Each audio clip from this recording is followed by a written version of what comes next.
Je suis vraiment très fier de vous dire que j'ai finalement terminé de gratter et d'enlever tout, sauf autour des fenêtres. Ça, je vais le finir quand je vais être prêt à enlever toutes les fenêtres. Mais j'ai enlevé tout le réflectix qui avait collé à la fibre de verre.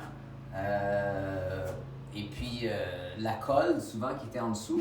Alors, j'ai fait ça grâce au grattoir du Dollarama que j'ai acheté à un moment donné dans ma vie. J'ai vu ça à 2 piastres, je me dis, hey, moi, j'ai ça. Et puis, grâce aussi, bien évidemment, ça c'était un peu long parce que ça enlève pas tout, surtout quand c'est jammé dans de la colle. Je sais pas si vous pouvez voir, des fois c'est rose, c'est de la colle qu'il y avait sur le mur. Puis là, c'est aplani, donc il n'y a plus rien. Puis j'ai utilisé donc ma drill sans fil avec un accessoire de brosse en acier, là, tout simplement. Bon, ça aurait été plus facile si j'avais eu une brosse plus large, tu sais, pour couvrir plus de superficie à la fois, mais c'est tout ce que j'avais dans mon sac à outils. Puis en confinement, mais ça ne me tentait pas d'aller au Rona. Donc ça m'a pris, je dirais que ça m'a pris un bon 2 après-midi pour faire ça. Puis vous voyez, c'est juste, ça n'a pas besoin d'aller très vite pour enlever du stock.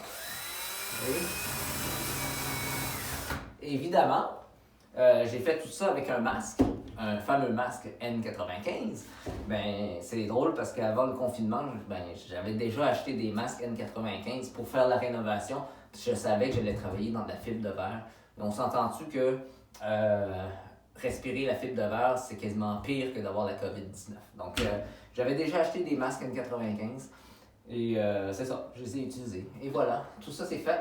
Il va me rester donc à enlever les fenêtres, tout enlever, dévisser tout ce qui est vissé, enlever les rivets que je veux enlever pour finir l'intérieur. Puis la grande question, ça va être évidemment, est-ce que je vais mettre de la peinture, du primer qu'on appelle du mold killer, mold stopper, avant de coller le réflectix? Ben, c'est ça que je vais devoir déterminer. Et aussi, ben, avant de tout faire ça, il faut que je fasse du fitting pour vérifier les coupes, parce que je remplace le plywood. Donc, en tout cas, j'ai fini. Le plywood, on va en reparler aussi, puis le plancher dans un prochain épisode. Puis je veux juste dire aux gens que, honnêtement, j'avais commencé à essayer d'enlever tout le réflectique, mais je me rends compte que ça prend, pour vrai, beaucoup de patience. Et en même temps, je me suis blessée juste à temps pour laisser la job à mon chum. Alors, je pense qu'elle a fait exprès. non, quand même pas. Mais je suis vraiment contente de toi, Alex, que tu aies été assez persévérant pour tout enlever. C'est juste 2 après-midi, alors c'est pas si pire. Alors, on vous souhaite bonne chance. Puis si vous avez d'autres trucs pour enlever toute cette cochonnerie-là, dites-nous-le en commentaire, puis ça va peut-être aussi aider d'autres gens. Sur ce, bon après-midi!